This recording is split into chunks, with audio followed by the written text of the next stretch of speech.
देवरानी ने खोला जेठानी की रात की नौकरी का राज। आज कमला देवी के छोटे बेटे रोहन की नई नवेली दुल्हन काव्या का गृह प्रवेश हो रहा है, लेकिन घर की बड़ी बहू राधिका कहीं दिखाई नहीं दे रही है। कहाँ मर गई है राधिका? घर में इतनी बड़ी खुशी का माहौल है और इस बड़ी बहू का कोई अता पता ही नहीं है। अमित, कहाँ है तेरी पत्नी? जवाब दे मुझे। मुझे क्या पता माँ, शादी से तो जल्दी आ गई थी और कमरे में बैठी थी। मैंने आवाज दी तो अंदर से कोई जवाब ही नहीं आया, बस सिर दर्द का बहाना बनाकर छुप जाती है। शांत हो जाओ माँ।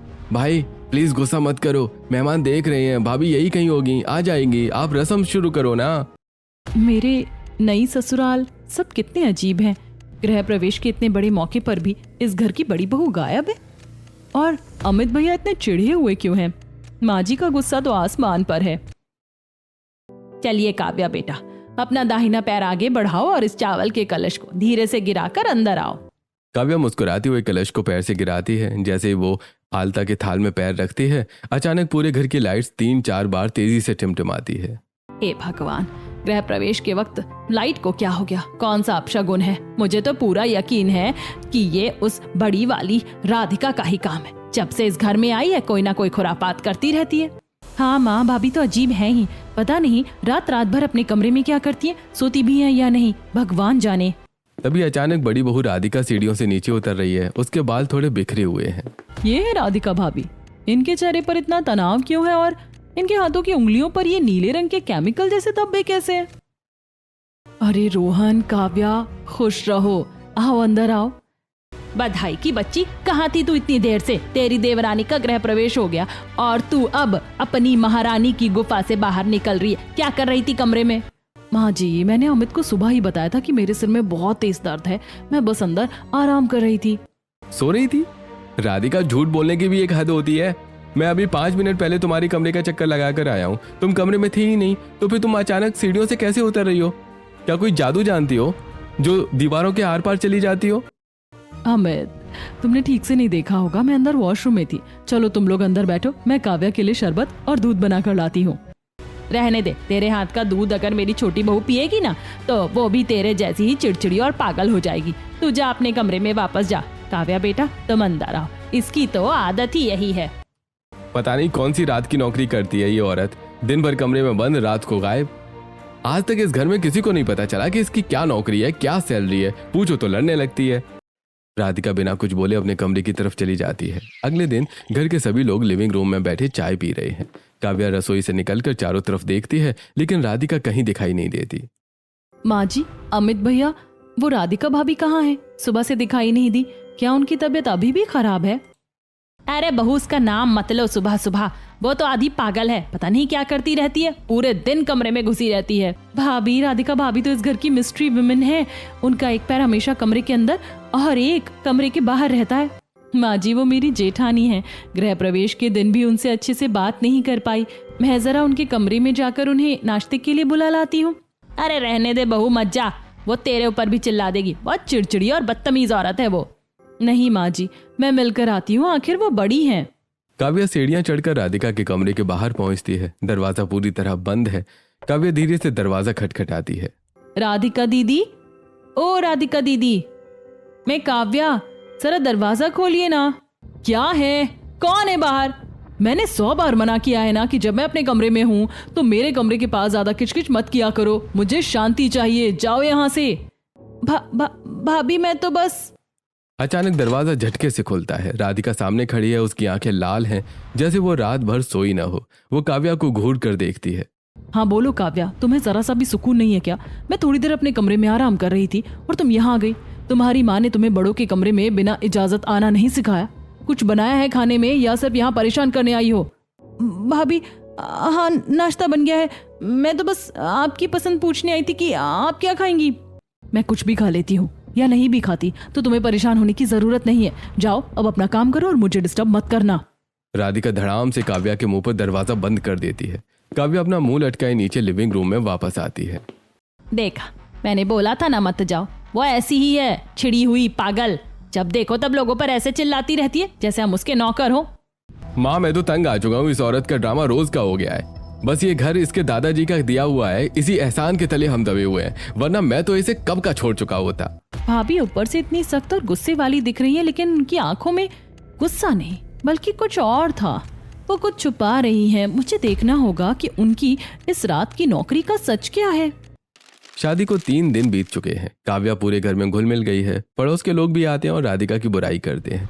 राधिका बस चुपचाप सुनती है और वहां से हट जाती है। आज शाम को अमित लिविंग रूम में अपना बैग पैक कर रहा है। माँ, मैं ऑफिस के एक बहुत जरूरी काम से शहर से बाहर जा रहा हूँ।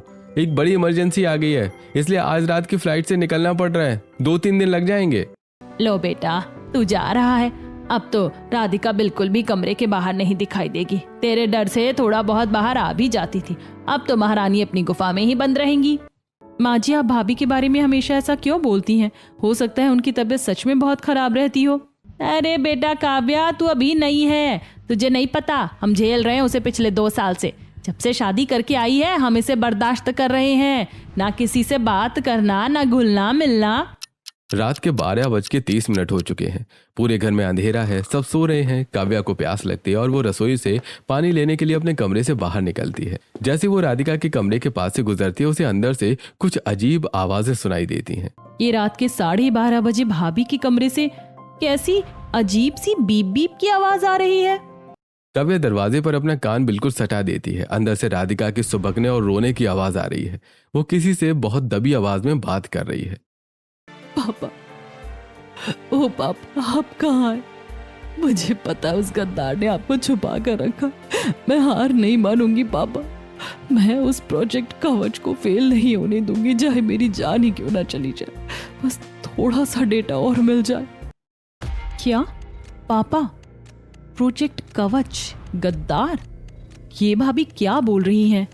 माँ जी से तो मैंने सुना था कि भाभी के पापा की मौत बरसों पहले एक प्लेन क्रैश में हो चुकी है। फिर ये जिंदा पापा की बात किससे कर रही हैं? ओश, अंदर कुछ गिरा, मुझे देखना चाहिए। काव्या धीरे से दरवाजे के हैंडल को घुमाती है। दरवाजा खुला हुआ है। वो दबे पैर अंदर कदम रखती है। ना राधिका पूरे कमरे में कहीं नहीं है। बाथरूम का दरवाजा भी खुला और खाली है। अरे अभी तो अंदर से रोने की आवाज आ रही थी। भाभी कहाँ गई? अलमारी भी बंद है, बाथरूम भी खाली है। क्या भाभी हवा में गायब हो गई है? कैसे मुमकिन है? तभी अचानक काव्या के पीछे कमला देवी हाथ में टॉर्च लिए खड़ी हैं। काव्या, तुम आधी रात को यहाँ इस मनहूस के कमरे में क्या कर रही हो? माँ जी, वो मैं पानी पीने उठी थी तो मुझे लगा जेठानी जी के कमरे का दरवाजा थोड़ा खुला हुआ है, तो मैं बस देखने आ गई कि वो ठीक है या नहीं। अरे चलो जाओ यहाँ से। इस लड़की का कमरा नहीं, पता नहीं क्या जादू टोना का अड्डा है। भगवान जाने अंदर बैठी बैठी क्या करती है। अमित के रहने पर भी नहीं टिकती। जाने कौन सी इसकी रात की नौकरी चल रही है। मुझे तो आज तक इसकी एक चवन्नी नहीं दिखी। चलो अपने कमरे में, इसके चक्कर में मत पड़ो। जी माँ जी, चलती हूँ। भाभी कमरे में नहीं थी, लेकिन आवाज अंदर से ही आ रही थी। वो हवा में तो गायब नहीं हो सकती। मुझे सच का पता लगाना ही होगा। 3 दिन बाद कमला जी गुस्से में आटे की परात पटक रही हैं। रोहन ऑफिस जाने के लिए तैयार हो रहा है। काव्या तवे पर पराठे सेक रही है। काव्या, 2 पराठे सेक कर पहले अमित को दे। बेचारा रात को ही ट्रिप से आया है और उसने दरवाजा तक नहीं खोला। बेचारा रात भर सो नहीं पाया उसको लक्ष्मी की वजह से। और कान खोलकर सुन ले, उस महारानी के कमरे में आज चाय का एक कतरा भी नहीं जाना चाहिए। भूखी प्यासी तड़पेगी तो अकल ठिकाने आएगी। माँ जी, वो जेठानी जी बड़ी हैं हमसे। रात को जो कुछ भी हुआ, क्या हमें एक बार उनसे शांति से बात नहीं करनी चाहिए? माँ जी, वो जेठानी जी बड़ी हैं मुझसे। क्या वो सुबह की पूजा में भी शामिल नहीं होती? कल रात से उनका कमरा अंदर से बंद है। पूजा? अरे काव्या, जिस औरत का भगवान पर भरोसा ही ना हो वो क्या पूजा करेगी? तुम नहीं जानती उसे? 2 साल हो गए हमारी शादी को, आज तक उसने मुझे अपनी जिंदगी में झांकने तक नहीं दिया। मेरा तो दम घुटता है इस शादी में। भाई, भाभी का स्वभाव शुरू से ही थोड़ा रिजर्व्ड रहा है। वो किसी से ज्यादा घुलती मिलती नहीं है। इसका मतलब ये तो नहीं है कि वो कुछ गलत कर रही है। रिजर्व नहीं, धोखेबाज है वो। मुझे पूरा यकीन है कि वो रात को किसी गलत काम में लगी रहती है। मैं ऑफिस जा रहा हूँ, पर आज शाम को मैं इस बात का फैसला करके रहूंगा। अमित गुस्से से बाहर निकल जाता है।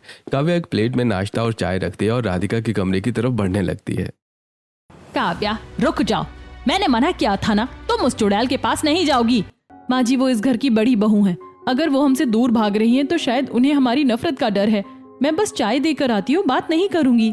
काव्या के हाथ में चाय और नाश्ते की प्लेट है। वो दरवाजे के पास खड़ी दरवाजा खटखटाती है। राधिका दीदी, ओ दीदी, मैं काव्या हूँ। आपके लिए नाश्ता और चाय लाई हूँ।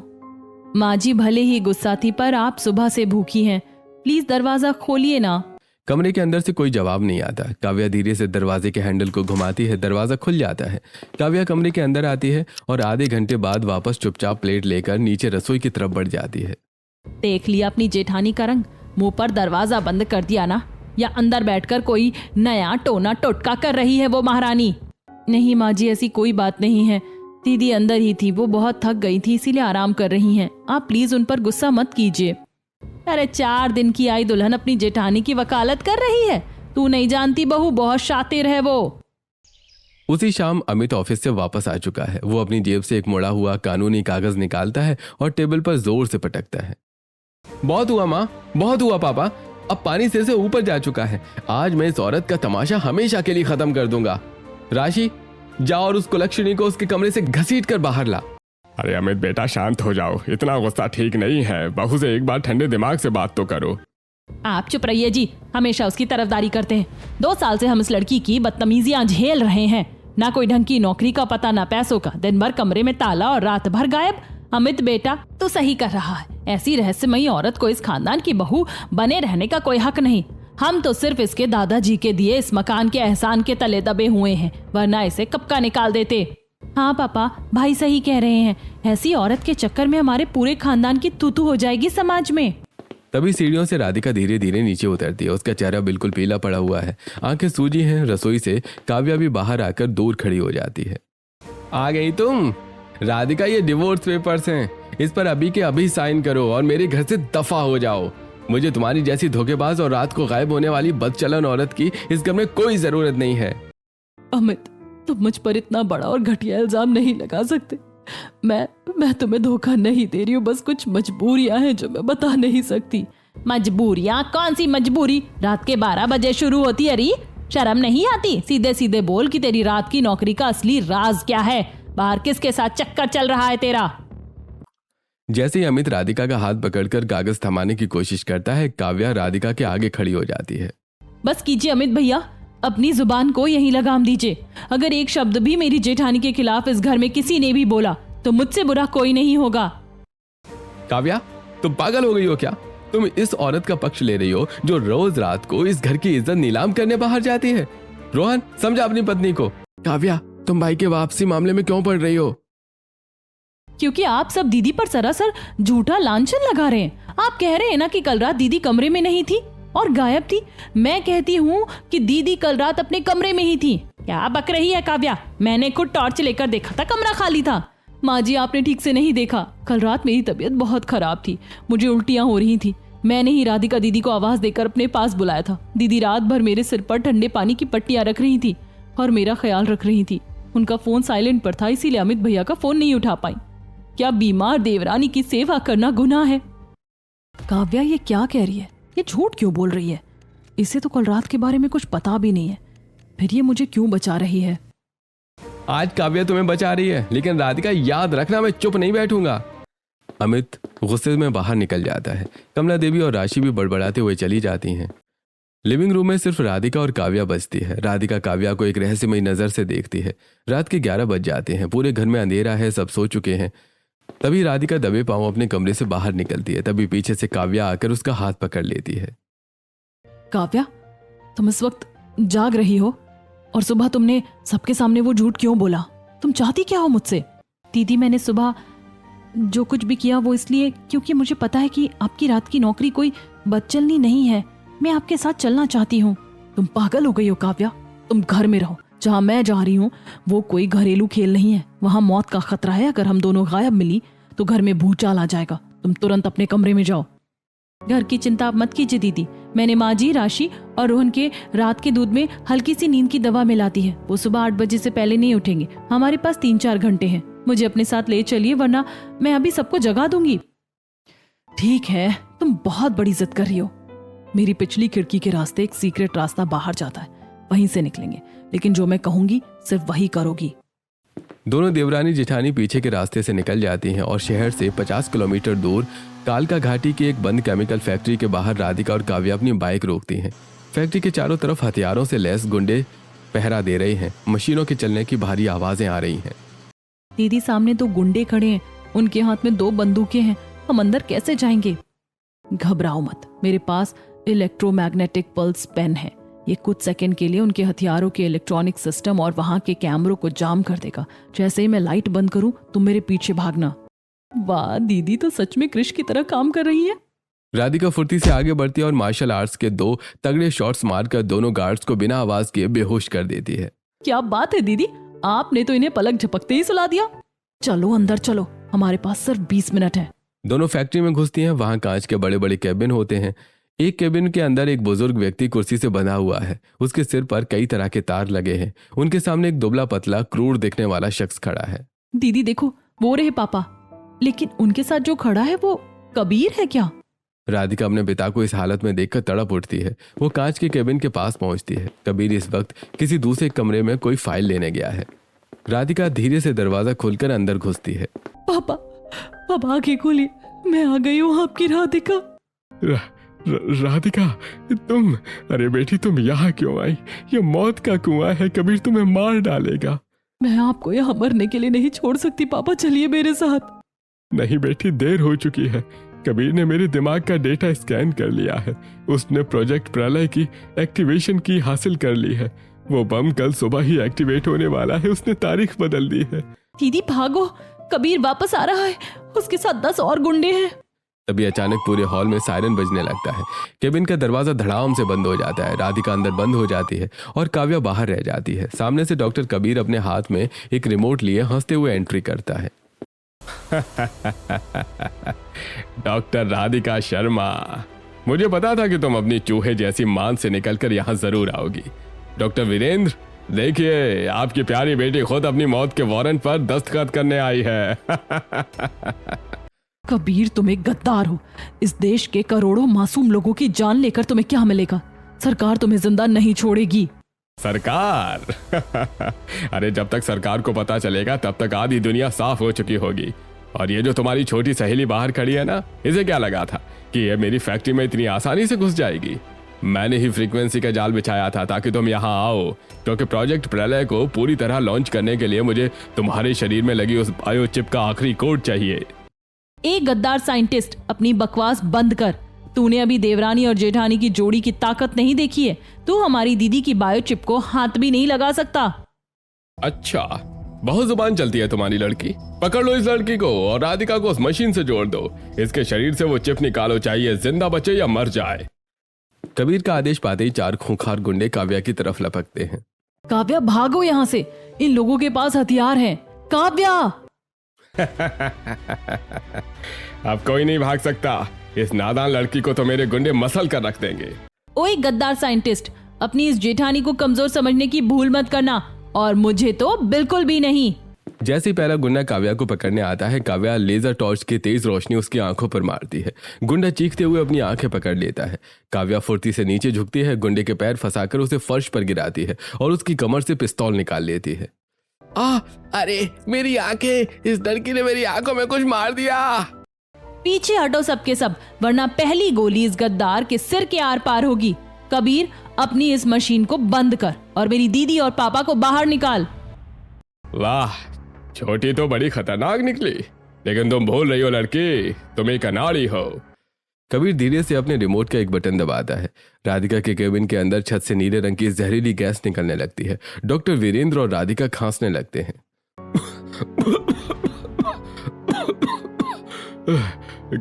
काव्या, काव्या गोली मत चलाना। इसके हाथ में जो रिमोट है उसी से ये गैस बंद होगी।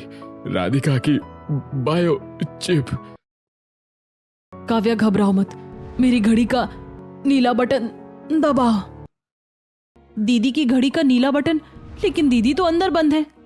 अच्छा, दीदी ने अपनी लैब में मुझे एक रिमोट डिवाइस दी थी जो उनकी घड़ी से कनेक्टेड है। काव्या बिना वक्त गवाए अपनी जेब से वो छोटी डिवाइस निकालती और उसका नीला बटन दबा देती है। राधिका की कलाई पर बंधी घड़ी से एक तेज इलेक्ट्रोमैग्नेटिक वेव निकलती है जो पूरे केबिन के इलेक्ट्रॉनिक लॉक को ब्लास्ट कर देती है। कांच का दरवाजा धड़ाम से टूट जाता है। राधिका सीधे कबीर पर झपटती है और एक जोरदार किक मारकर उसके हाथ से रिमोट छीन लेती है। बदतमीज लड़की, तुम मेरा प्लान खराब नहीं कर सकती। गुंडो, मार डालो इन सबको। हॉल में मौजूद बाकी गुंडे बंदूक तानते हैं, लेकिन राधिका और काव्या मिलकर डॉक्टर वीरेंद्र को सहारा देती हैं और फैक्ट्री के पिछले रास्ते की तरफ भागती हैं। काव्या पीछे मुड़कर 2 हवाई फायर करती है जिससे गुंडे पीछे हट जाते हैं। पापा आप ठीक हैं? चलिए हमारी बाइक बाहर खड़ी है। मैं ठीक हूँ बच्चों, लेकिन कबीर ने प्रोजेक्ट प्रलय का मुख्य सर्वर ऑन कर दिया है। आज रात के ठीक 3 बजे दिल्ली, मुंबई और कोलकाता के पावर ग्रिड्स में वो केमिकल वायरस फैला जाएगा। वो केमिकल वायरस फैल जाएगा। हमारे पास सिर्फ एक घंटा है। पापा उस वायरस को रोकने का कोई तो तरीका होगा। आपने उसका एंटीडोट कोड तो अपने दिमाग में रखा था ना? कबीर ने मुझे एक ऐसी ड्रग दी है जिससे मैं वो कोड भूल रहा हूँ। मुझे वो पूरा कोड याद नहीं आ रहा है। उसका आधा हिस्सा मेरी डायरी में है जो घर पर मेरी लैब के लॉकर में सुरक्षित है। तो फिर देर किस बात की?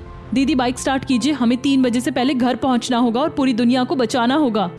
राधिका बाइक को 120 की स्पीड पर भगाती है। पीछे कबीर की 2 गाड़ियां उनका पीछा कर रही हैं और गोलियां चला रही हैं। रात के सन्नाटे में गोलियों की आवाजें गूंज रही हैं। दीदी वो लोग हमारे बिल्कुल पीछे हैं, वो गोलियां चला रहे हैं। काव्या पापा को मजबूती से पकड़ो, मैं इस बाइक की मैक्सिमम स्पीड यूज करने जा रही हूँ। राधिका अपनी बेहतरीन ड्राइविंग स्किल्स का इस्तेमाल करके कबीर की गाड़ियों को चकमा दे देती है। वहीं दूसरी तरफ नींद की दवा का असर कम होने के कारण कमला देवी की अचानक आंख खुल जाती है। वो पानी पीने नीचे आती है और घबराहट में टीवी ऑन कर देती है। टीवी पर एक ब्रेकिंग न्यूज चल रही है। इस वक्त की सबसे बड़ी खबर, कालका घाटी की बंद केमिकल फैक्ट्री में देश के सबसे बड़े वैज्ञानिक डॉक्टर वीरेंद्र को बचाने के लिए 2 रहस्यमयी लड़कियां आतंकवादियों से लोहा ले रही हैं। अरे अमित, रोहन, राशि, जल्दी उठो रे, अनर्थ हो गया। ये देखो टीवी पर कौन है। क्या हुआ माँ, क्यों चिल्ला रही हो? ये राधिका और काव्या है। ये बंदूकें, ये फायरिंग, ये सब क्या है? भाई भाभी तो काव्या तो कालका घाटी में है, गुंडे उनके पीछे पड़े हैं। ताजा खबर के मुताबिक इन लड़कियों ने वैज्ञानिक को छुड़ा लिया है और वहां से भाग निकली हैं, लेकिन आतंकवादी उनका पीछा कर रहे हैं। तभी घर का दरवाजा झटके से खुलता है। राधिका और काव्या घायल डॉक्टर वीरेंद्र को संभालते हुए अंदर घुसती हैं। तीनों के कपड़ों पर खून और धूल लगी है। पूरा परिवार लिविंग रूम में खड़ा हुआ है। राधिका, काव्या, ये सब क्या नाटक है? तुम दोनों इस वक्त टीवी पर आ रही हो। ये गुंडे, ये गोलियां, तुम लोग चोर डाकू हो क्या? माँ जी अभी हमसे कोई सवाल मत पूछिए। इस वक्त पूरे देश पर महाविनाश का संकट है। अगर अगले 10 मिनट में मैंने वायरस को डीएक्टिवेट नहीं किया तो सुबह का सूरज कोई नहीं देख पाएगा। मैं कहीं नहीं जाने दूंगा। मैं अभी पुलिस को फोन करता हूँ। हटिए भैया, बहुत सुन लिया आपका ताना और शक। ये डॉक्टर वीरेंद्र हैं, देश के महान साइंटिस्ट, और राधिका दीदी कोई बच्चलन औरत नहीं है, इस देश की रक्षक हैं। चुपचाप यहीं खड़े रहिए। राधिका और काव्या डॉक्टर वीरेंद्र को लेकर राधिका के कमरे में जाती हैं। पूरा परिवार भी पीछे पीछे दौड़ता है। राधिका कमरे की दीवार पर पेंटिंग हटाकर सीक्रेट बटन दबाती है। ससुर देवी प्रसाद, अमित और माँ जी का मुंह खुला का खुला रह जाता है। ये हमारे घर के नीचे क्या है? रोहन, क्या मैं सपना देख रहा हूँ? अरे भाई, भाभी तो सच में कोई सुपर साइंटिस्ट है। दीदी एरर क्यों दिखा रहा है? सिर्फ 2 मिनट बचे हैं। तभी अचानक सीक्रेट लैब का मुख्य कंप्यूटर स्क्रीन हैक हो जाता है और वहां कबीर का चेहरा उभर आता है। डॉक्टर राधिका, तुम्हें क्या लगा कि तुम मुख्य सर्वर को इतनी आसानी से रोक लोगी? जब तक उस कंप्यूटर पर तुम्हारी बायोचिप का लाइव सिग्नल और तुम्हारा पासवर्ड नहीं डाला जाएगा तब तक वायरस नहीं रुकेगा। और अगर तुमने पासवर्ड डाला तो तुम्हारी बायोचिप ब्लास्ट हो जाएगी और तुम मर जाओगी। अब चुनो, देश या तुम्हारी जान। राधिका बेटी, कबीर ने मुझे जो दवा दी थी उसके असर से मेरा दिमाग सुन्न हो रहा है। मैं फाइनल कोड का आधा हिस्सा भूल रहा हूँ। मेरा सिर फटा जा रहा है। नहीं पापा, आप याद करने की कोशिश कीजिए, वो कोड क्या था? मुझे सिर्फ इतना याद है, मेरा और तुम्हारा पसंदीदा लकी नंबर जो हमारे जन्मदिन को जोड़कर बनता था। दीदी आपका जन्मदिन और अंकल का जन्मदिन याद कीजिए। हाँ, VR 260596। देश बच जाता है। तभी सीक्रेट लैब में चारों तरफ से कमांडोज और सरकारी अधिकारी, देश के रक्षा मंत्री भी अंदर आते हैं और राधिका के सामने सल्यूट करते हैं। डॉक्टर राधिका शर्मा और काव्या जी, आप दोनों ने आज न सिर्फ डॉक्टर वीरेंद्र को बचाया बल्कि पूरे देश को महाविनाश से बचा लिया। देश को आपकी इस रात की नौकरी पर गर्व है। रक्षा मंत्री और कमांडोज जा चुके हैं। कबीर और उसके गुंडे पकड़े जा चुके हैं। लिविंग रूम में पूरा परिवार बैठा है। राधिका, मुझे माफ कर दो। मैं 2 साल तक तुम पर शक करता रहा, तुम्हें बदचलन कहता रहा, जबकि तुम देश बचा रही थी। मुझे माफ कर दो। मुझे भी माफ कर दे बड़ी बहू, मैं तुझे कुलक्षणी कहती रही, लेकिन काव्या तुझे इस सब के बारे में कैसे पता चला? तो अभी आई थी। माँ जी, अब समय आ गया है कि मैं आपको असली राज बताऊं कि मुझे ये सब कैसे पता चला। काव्या चुपके से राधिका के कमरे का लॉक खोलकर अंदर दाखिल होती है। कमरा खाली है। काव्या सीधे उसी भारी ड्रेसिंग टेबल के पास जाती है। याद रखो काव्या, कोड क्या था? पहले नीचे के नक्काशीदार बटन को 3 बार दबाना है। खुल गया। ये भगवान मेरी रक्षा करना। काव्या सीढ़ियों से नीचे उतरती है। सीढ़ियां खत्म होते ही एक विशाल आधुनिक लेबोरेटरी सामने आती है। चारों तरफ नीली, लाल और हरी लाइट्स जल रही हैं। दीवार पर विशाल कंप्यूटर स्क्रीन्स हैं जिन पर भारत का नक्शा और कई सैटेलाइट फ्रीक्वेंसी चल रही हैं। ओ माय गॉड, ये तो किसी देश की सीक्रेट स्पेस एजेंसी जैसी लैब है। जेठानी जी, क्या कोई सीक्रेट सुपर साइंटिस्ट है? इतने बड़े बड़े कंप्यूटर, इतनी मशीनें। तभी काव्या को सामने एक बड़ी स्क्रीन के सामने राधिका बैठी दिखाई देती है। उसके सिर पर एक अजीब सा न्यूरो हेडसेट लगा है। AI अरावली हिल्स के सेक्टर 4 की सैटेलाइट इमेजनरी जूम करो। क्या पापा के पेस मेकर का सिग्नल अभी भी वहीं से आ रहा है? यस मैडम, डॉक्टर प्रकाश के वाइटल साइंस 40% तक गिर चुके हैं। सिंडिकेट के लीडर कबीर ने उन्हें 48 आवर्स का अल्टीमेटम दिया है। यदि उन्होंने प्रलय केमिकल वेपन का एक्टिवेशन कोड नहीं दिया तो कबीर उन्हें लिक्विड नाइट्रोजन चैम्बर में डाल देगा। कबीर, मैं तेरा वो प्रलय वायरस और तेरा वो सिंडिकेट दोनों मिट्टी में मिला दूंगी। पापा ने वो केमिकल मानवता की भलाई के लिए बनाया था और तू उसे बम बनाकर पूरी दुनिया को नहीं बेच सकता। कौन है वहां? सिंडिकेट के गुर्गे, सामने आओ वरना 1 सेकंड में खोपड़ी उड़ा दूंगी। काव्या पिस्तौल ताने पिलर की तरफ बढ़ती है। दीदी दीदी प्लीज गोली मत चलाना, मैं हूँ आपकी देवरानी काव्या। काव्या, तुम यहाँ कैसे आई? तुमने ये जगह कैसे देखी? तुम मेरा पीछा कर रही थी। तुम्हें पता भी है कि तुमने कितनी बड़ी गलती की है। मुझे माफ कर दीजिए दीदी। हाँ, मैंने आपका पीछा किया क्योंकि मैं रोज रात को अमित भैया के ताने और आपको रोते हुए नहीं देख सकती थी। दीदी, मैंने कल रात आपकी बातें सुनी थी। मुझे सब पता चल गया कि आपके पापा जिंदा है और आप देश को बचाने के लिए ये सब कर रही हैं। काव्या, तुम नादान हो, तुम्हें इस नरक में नहीं आना चाहिए था। ये कोई सास बहू का खेल नहीं है। ये सिंडिकेट देशद्रोहियों का एक ऐसा खतरनाक संगठन है जो पल भर में पूरे शहर को उड़ा सकता है। अगर कबीर को पता चला कि तुम मेरे बारे में जानती हो तो वो तुम्हें और रोहन को जिंदा चबा जाएंगे। जाओ यहाँ से, तुरंत बाहर निकलो। नहीं दीदी, मैं बाहर नहीं जाऊंगी। आज तक इस घर ने आपको सिर्फ नफरत और बदनामी दी है, लेकिन अब आपकी ये देवरानी आपके साथ खड़ी है। मुझे बताइए, डॉक्टर अंकल को कैसे बचाना है? मैं मर जाऊंगी दीदी, पर अपने देश और अपनी जेठानी के सम्मान को झुकने नहीं दूंगी। काव्या मेरी बहन, मैंने 2 साल से इस दर्द को अकेले झेला है। किसी ने मुझ पर भरोसा नहीं किया, सब मुझे कुलक्षणी कहते रहे। शुक्रिया मेरी बहन मेरा साथ देने के लिए। अब रोने का वक्त नहीं है दीदी। उस गद्दार कबीर के पास सिर्फ 48 घंटे हैं। हमें बताइए कि उस प्रलय नाम के महाविस्फोटक और केमिकल अटैक को कैसे रोकना है। इसीलिए मैंने सब झूठ बोला था ताकि दीदी का मिशन खराब ना हो। आज हमारी देवरानी और जेठानी ने साबित कर दिया कि जब 2 औरतें एक साथ मिल जाएं, तो वो पूरे देश की तकदीर बदल सकती है। आज से इस घर का नाम देश के रक्षकों का घर होगा। चलो, आज बड़ी बहू और छोटी बहू काव्या की आरती मैं खुद उतारूंगी। देवरानी और जेठानी एक दूसरे को देखकर मुस्कुराती हैं। लेकिन दोस्तों, देवरानी काव्या और जेठानी राधिका की इस जांबाज जोड़ी ने जिस तरह देश और अपने परिवार को बचाया, उस पर आपकी क्या राय है? क्या अमित का राधिका पर शक करना सही था? हमें कमेंट सेक्शन में जरूर बताइए।